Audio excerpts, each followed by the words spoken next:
Leafs, Senators, Saturday night on a hot spring day where we played ball hockey in the backyard and I drank some Heinekens. Does it get any better? Only if the pool was open. Tonight's game was a ping-ponging, back and forth exercise in momentum shifts and goal trading. What a wild game. The Senators are a rebuilding team. I've said this many times. They're still not very good, but they're going to get better. But no matter how bad they or good they are, lately they always seem to give the Leafs a good game. And sometimes even beat them, right? And tonight was, the Leafs got the win, don't worry, but it wasn't easy, and it came right down literally to the wire. Things started off very well. Leafs went up 2-0 in the first period on 2 goals by Austin Matthews. The first one was just a matter of Marner picking off a pass, an errant Ottawa pass in the neutral zone, came in over the blue line, just sifted over to the right a little bit just to buy a bit of time for Matthews to get into the zone, then just made a little drop pass. Matthews drove the slot a bit and then let a wrist shot go that beat Forsberg on the blocker side, kind of halfway up the net. And then later on, it was Matthews and Marner again hooking up. Only this time it was kind of an awesome 4-way passing play, and it was the puck was about to leave the Ottawa zone. The Leafs had been putting some pressure on. It was about to leave the zone, but Galchenyuk made a good play to kind of save it just as it was getting to the blue line. Poke a pass through an Ottawa player's legs, which came to Riley kind of on the right side of the slot. He went across the slot to Marner. Marner went across the slot closer to the crease to Matthews, who then just one-timed it low on the glove side this time to beat Forsberg. So 2-0 Leafs in the first period. And it was really... The momentum was a bit back and forth at the start of the game. I thought Ottawa maybe had a bit of an advantage early on, but as soon as Matthews scored that first goal, it immediately shifted the tone of the game, and then not long after that first one, they got the second one, and then they just continued to kind of roll from there. However, the second period, bit of a different story. Leafs still, overall, I think the better team, but they got scored on 3 times in a row in the first portion of the second period. And it was just like, what the hell is happening here, right? But that's the way these Ottawa-Toronto games seem to go. And they were all kind of, not fluky goals, but just kind of bad circumstance goals. The first goal was a shot that went off the far post, but the bounce it took, it came out the other side of the crease. So Campbell was like looking around like this, thinking it went out that way. When it went that way, and an Ottawa player from behind the net just swooped in and tapped it in. The next one was... a shorthanded breakaway. Leafs were on the power play, and off of the face-off in the Ottawa zone, it kind of came back to the point really quickly to Riley and Marner, who they couldn't really handle it, and one of the Ottawa forwards, Formanton, who's actually an excellent tonight and has a lot of speed, was out there right away to pressure, ended up getting a breakaway, and Campbell almost had it. It hit like the inside of his pad and then kind of bounced around a bit before it squeaked over the line. So, another kind of bad luck goal. And then the third one, I can't remember what it was, but it was also not, kind of like, oh, all right. So suddenly the Sens were up 3-2, and you're going, what the fuck is happening here, right? But then the Leafs would score 2 more at the end of the second to then take a 4-3 lead. So the first goal came from Marner. The Leafs were pressuring in the zone, and it ended up being a big hornet's nest around the Ottawa crease. Galchenyuk and Matthews were both banging away at it, getting chances, and eventually it would slip over to the right side of Forsberg, and Marner just kind of crept in and backhanded it in, picking up the garbage and putting it away, which tied the game at 3. And then after that, it was another Matthews goal to end the period, and This one was again a play that was kind of started off by Galchenyuk as Ottawa had the puck behind their own net and were about to make a play, but Galchenyuk pressured the defenseman, I think it was Shabbat, and caused him to cough up the puck. Marner took it and he brought it out from behind the net, and he looked at first like he was going to backhand a shot on net, but then he just kind of delayed and then dished it off to Matthews, who was creeping in from the high slot, and then this time he beat Forsberg high glove. So 3 different spots for his hat trick, and the Leafs were up 4-3 going into the third period. The teams in the third would then trade goals, Toronto, Ottawa, to end the game, making it a 6-5 final score. It was insanity. The first goal was Mikheyev. I'm trying to. There's so many goals. I'm trying to like sort them all out in my head. But this one was started by Hyman, who was kind of. He brought the puck into the zone and drove wide on the right side. And as he got to kind of down on the goal line, he tried to center it for Tavares, but Tavares kind of missed it.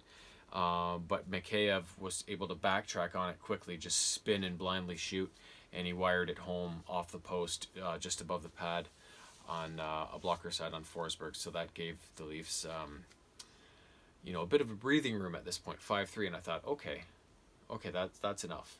The game can now end 5-3. We'll just run it the rest of the period, and that's it. But that was not to be had. So Senators would score not much later, making it 5-4. And then it would get down to the end of the game, and the Sens would pull their goalie with I don't remember how much time was left, but probably a couple minutes. And it took a while, but eventually the Leafs were able to get an empty netter, and it was Hyman doing it. And that came at about 1933. The refs then gave a shitty penalty to Thornton, I think it was, for a hook or something like that. And at the same time, the guy was holding, or a hook or a hold or something. But at the same time, the Senators guy was holding a stick. Like, it was so chintzy and ridiculous. And it didn't really matter that much anymore because there was only 20-something seconds left. So you're like, oh, okay, whatever. But Ottawa ended up scoring. With the net empty, they ended up scoring. So it was then 6-5. But fortunately, they killed off however many seconds were left after the Ottawa goal, even though they pulled the goalie again, and that was how it ended 6-5. So overall, I thought the officiating was pretty good because there was a couple moments early in the game when I thought, "Ooh, that was a blatant penalty," but I was fine with that as so long as they called the entire game like that for both teams, right? Like, at one point, a Senators player's stick broke, and he just threw it and almost hit Riley in the face.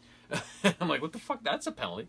But they weren't really calling anything, but then they called this shitty penalty on Thornton at the end of the game that cost him a goal, right? So, which could have cost them potentially the game. So yeah, I thought overall it was good, but that kind of confused me at the end. And Keefe, the Leafs defense core was the same as it has been for the last while. The same 6 guys. They played well again, but it was just one of those games where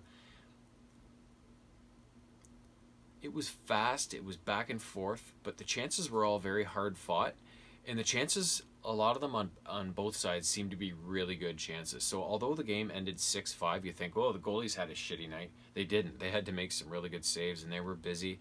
It was just one of those games where there was a lot of skill involved and a lot of hard work as well. So I thought the Leafs defense played fairly well despite the high goal count, and Campbell too. He had a really good game even though he let in 5.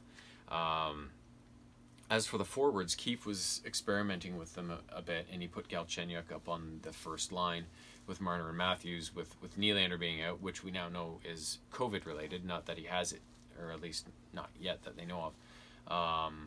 So he shuffled the lines around a bit, so he ended up putting Galchenyuk up with Matthews and Marner, and he had a really good night. That line seems to have some good chemistry in their first game together, and although Galchenyuk didn't have as many points as Marner and Matthews, he seemed to be the guy that started a lot of their scoring chances. That forecheck behind the net that he probably didn't get an assist for, keeping that play going high at the blue line that he got the puck over to Riley, who then gave it to Marner, then gave it to Matthews, who scored. He was a good catalyst for a lot of those goals there. So that line looked really good.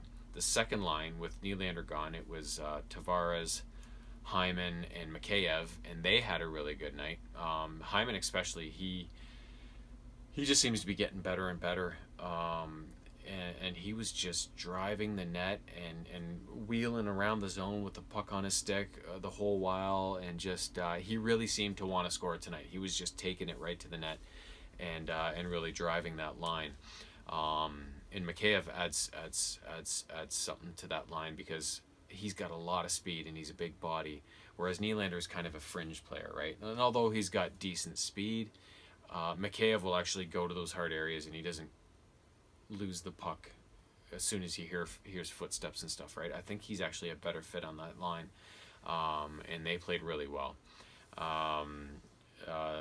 The old man line with Spezza and Thornton, centered by Kerfoot, they had a really good game, set up some really good cycle shifts, and then same thing with Simmons, Engvall, and Barabanov, who is in with the Nylander situation. So they also had some really good shifts. So overall, all the Leafs forwards really contributed, even though the scoring was mostly done by the first line. They all contributed to the flow of the game, to the chances, and they all had really good nights. So overall, it was just a really good game. It was just one of those games that ended up being high scoring. And no matter what you tried to do, no matter how good a defense you played, it was just one of those nights that was destined to be have a lot of goals involved, right? So I'm just happy the Leafs ended up winning it, because it was one of those nights and it was against Ottawa, who gives them so much trouble. So I'm just happy they were able to keep to bank the 2 points, and specifically happy for Jack Campbell because he tied or broke the Leaf record for consecutive wins by a goalie, passing Felix Potvin when he got his 10th win last game, and tonight he got his 11th game, and it actually breaks an NHL record for consecutive wins in a row by a goalie from the start of the season. So that's one record. I think the overall record, though, my son told me tonight, is owned by Martin Brodeur for most consecutive wins by a goalie in a season, which is 12. So I'm not sure if he's correct on that, but usually he is. So if Jack can win one more game, he'll have tied the great Martin Brodeur for a win streak, right? So that's pretty impressive. And if he can go two more, he can break it possibly. So really happy for him, and considering, again, he's such a good guy, and you can tell the team loves playing for him, right? So I kind of feel bad for Fred, but also not, because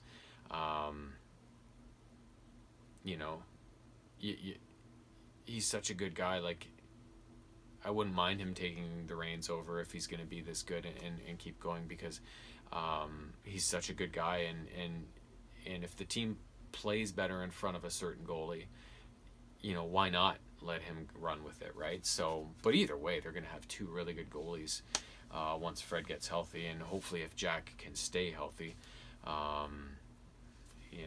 that puts the Leafs in a really good situation. So now, in terms of trade rumors, they picked up Riley Nash from the Blue Jackets for a pick or two, maybe. And he's hurt right now, so he won't even be available most likely until the playoffs. But he doesn't count against their cap for some reason because of that long-term injury thing. So it was a move where they could pick up an experienced player that could help them in the playoffs, but not have it count against their cap because they are right up against it, right? So that was Dubas's first move, but a lot of the guys out there, the commentators and the analysts and stuff, are predicting the Leafs to make more moves before the deadline, and some significant ones. What that's going to be, who knows? They keep saying a goalie because of their injury situation, but I'd hate to waste prospects and picks and maybe roster players on a third goalie who's probably not going to be with them next year, right? Like, just to fill in the gap of what if Fred can't make it back, right? So I don't. It's one of those things. I'd hate for them to throw away some valuable assets for a goalie rental that they may not even need, right? So that's situation has me a bit kind of otherwise, I think they're looking to add maybe depth at either forward and defense, either or, right? So I know they were linked to some of the big guys like Taylor Hall and that sort of thing, but I don't know how they would be able to make something like that work with their cap situation, right? So, but that's not for me to figure out. That's just for me to watch and see what happens and go yay or nay when it does happen. So, but yeah, trade deadline is Monday at 3, and the Leafs' next game is Monday night against Montreal in Toronto. So, the next couple days should be interesting, to say the least, not just for the Leafs, but league-wide. So, we will see what happens, and until then, I hope it's as interesting for you as it is for me.